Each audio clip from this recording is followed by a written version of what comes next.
सोलापूर शहर मध्य मतदारसंघात पक्षात बंडखोरी झाल्याची चर्चा आहे आणि महाविकास आघाडीतील घटक पक्ष असणारे काँग्रेस आणि माकप आमने सामने आलेत. माकपकडून माजी आमदार नरसय्या आडम यांनी बंडखोरी करत सोलापूर शहर मध्यमधून उमेदवारी अर्ज दाखल केलाय. हिंगोलीच्या वसमत विधानसभेत महायुतीमध्ये राष्ट्रवादी काँग्रेसचे विद्यमान आमदार चंद्रकांत नवघरे यांना उमेदवारी मिळाली आहे, परंतु भाजपचे जिल्हा उपाध्यक्ष मिलिंद यब्बल यांनी अपक्ष उमेदवारी अर्ज दाखल करत महायुतीत बंडखोरी केली. श्रीगोंद्यातून प्रतिभा पाचपुतेंऐवजी विक्रम पाचपुते यांना उमेदवारी देण्याची मागणी कार्यकर्त्यांनी केली आहे. भाजपच्या एबी फॉर्ममध्ये प्रतिभा आणि विक्रम पाचपुते या दोघांची नावं असल्याचं समोर आलंय. सांगली आणि तासगाव कवठे महाकाळमध्ये एकापेक्षा जास्त सारख्या नावाचे अनेक उमेदवार असल्यामुळे गोंधळ निर्माण झालाय. रोहित पाटील या नावानं आणखी 3 उमेदवार अपक्ष म्हणून रिंगणात आहेत.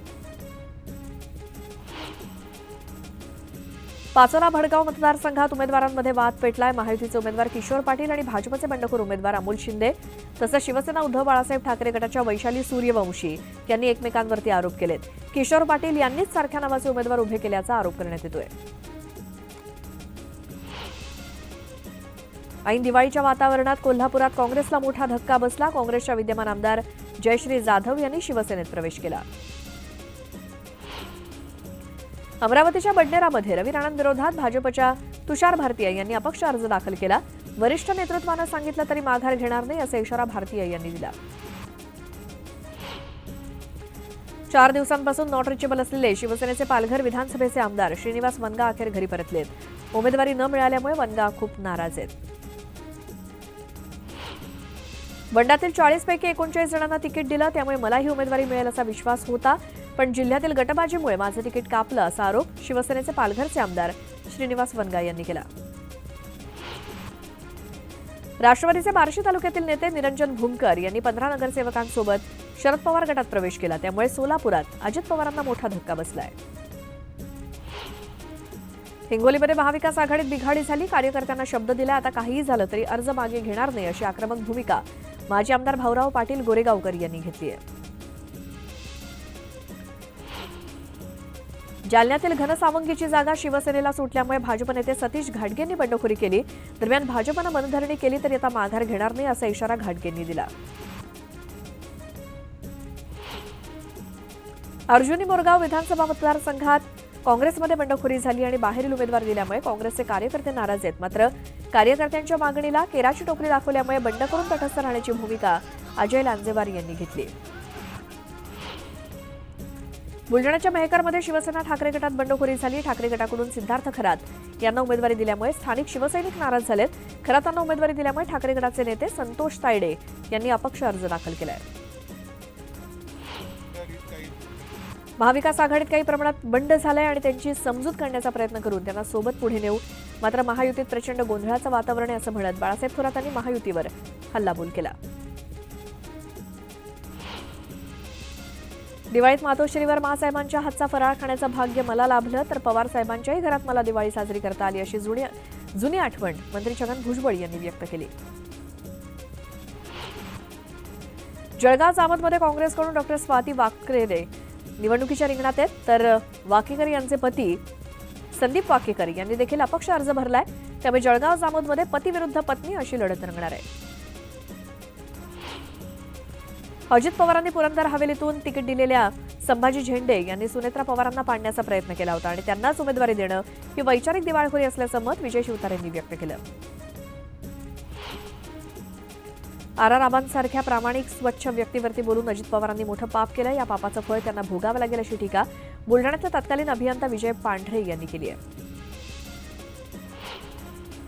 पंतप्रधान नरेंद्र मोदींच्या पहिल्या प्रचार सभेचं आयोजन धुळ्यात करण्यात आलं. 8 नोव्हेंबरला ही सभा पार पडणार आहे. राहुल गांधी हे नागपुरातून विधानसभा निवडणुकीचं रणशिंग फुंकणार आहेत. 6 नोव्हेंबरला नागपूरला आयोजित संविधान सन्मान संमेलनात ते सहभागी होतील.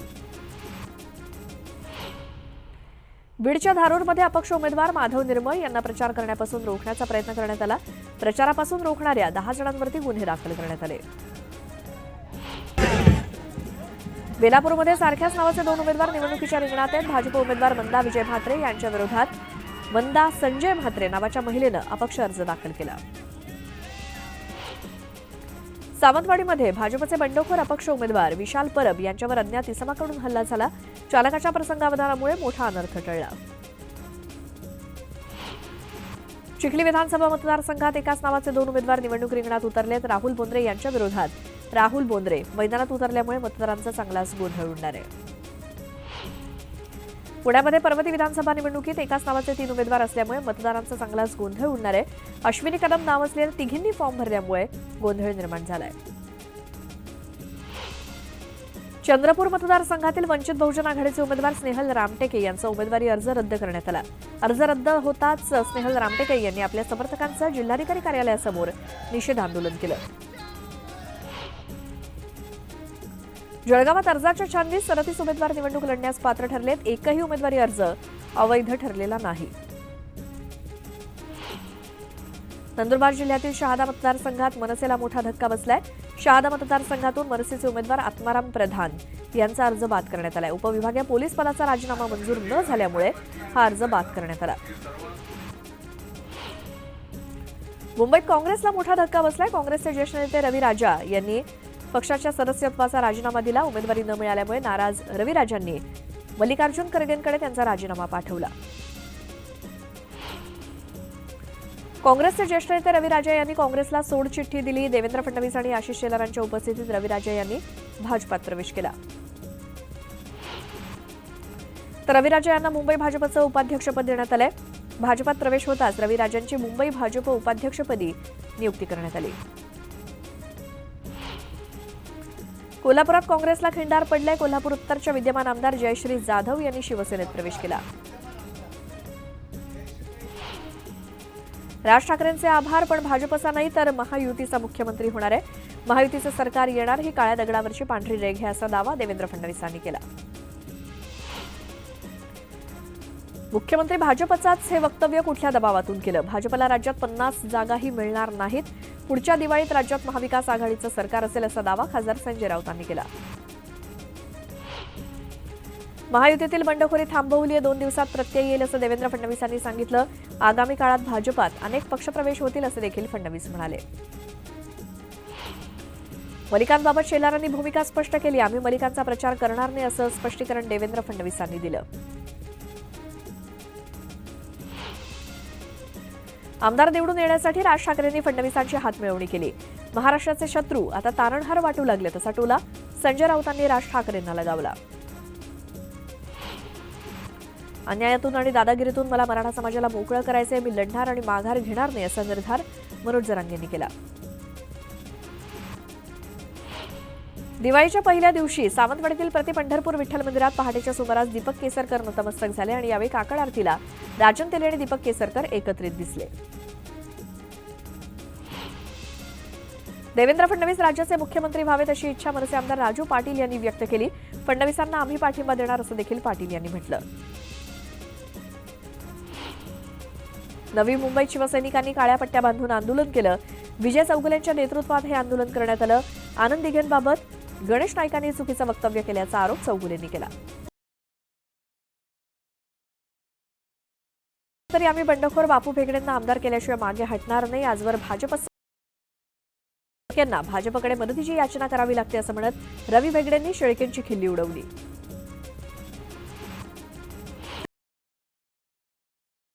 यांनी दिवाळीच्या शुभेच्छा देत विजय विश्वास व्यक्त केला. 152 पैकी 110 ते 115 नोव्हेंबरला पुन्हा दिवाळी साजरी करेल असा विश्वास त्यांनी व्यक्त केला. क्षीरसागर कुटुंबाच्या घराणेशाहीला संपून ज्योती मेटे यांचा विजय करण्याचा निर्धार शिवसंग्रामच्या कार्यकर्त्यांनी केलाय. तर मागील 40 वर्षात एक हाती सत्ता असतानाही क्षीरसागर कुटुंबियांनी बीडचा विकास न केल्यामुळे संतापही व्यक्त केला. नांदेड जिल्ह्यातील मुखेड मतदारसंघाचे भाजपचे आमदार तुषार राठोड यांना गावकऱ्यांच्या रोषाचा सामना करावा लागला. 5 वर्षात गावात न आल्यामुळे गावकऱ्यांनी त्यांचा जाब विचारत घोषणाबाजी केली. जरांगे गरीब मराठ्यांची फसवणूक करत दिशाभूल करण्याचा प्रयत्न करतायत असा गंभीर आरोप ओबीसी आंदोलक नवनाथ वाघमारे यांनी केला. तर लाखो रुपयांची रसद आणि प्रसिद्धीसाठी जरांगेंच्या बैठकीचा खेळ असतो अशी टीका त्यांनी केली.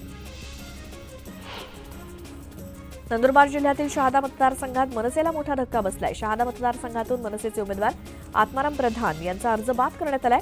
उपविभागीय पोलीस पदाचा राजीनामा मंजूर न झाल्यामुळे हा अर्ज बाद करण्यात आला.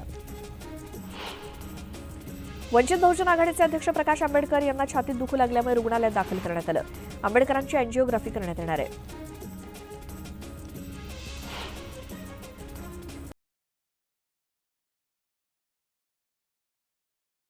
खरेदीसाठी सराफा बाजारात नागरिकांनी गर्दी केली आहे. सोनं 82,000 तर चांदी 1-2 पोहोचली आहे.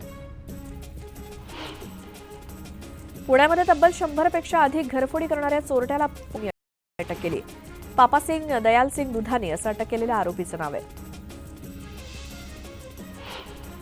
प्रकाश आंबेडकरांच्या छातीत दुखत असल्यामुळे त्यांना पुण्यातल्या खासगी रुग्णालयात दाखल केलंय. आज त्यांची अँजिओग्राफी होणार असून पुढचे 4 ते 5 दिवस त्यांना डॉक्टरांच्या निरीक्षणाखाली ठेवलं जाणार आहे. जळगावात प्रचाराला जात असल्यामुळे ठाकरे गटाचे उमेदवार प्रभाकर सोनवणे यांना हृदयविकाराचा त्रास झाल्यामुळे त्यांना तातडीनं खासगी रुग्णालयात दाखल करण्यात आलं. तपासणीनंतर त्यांच्यावर अँजिओप्लास्टी करण्याचा निर्णय घेण्यात आलाय.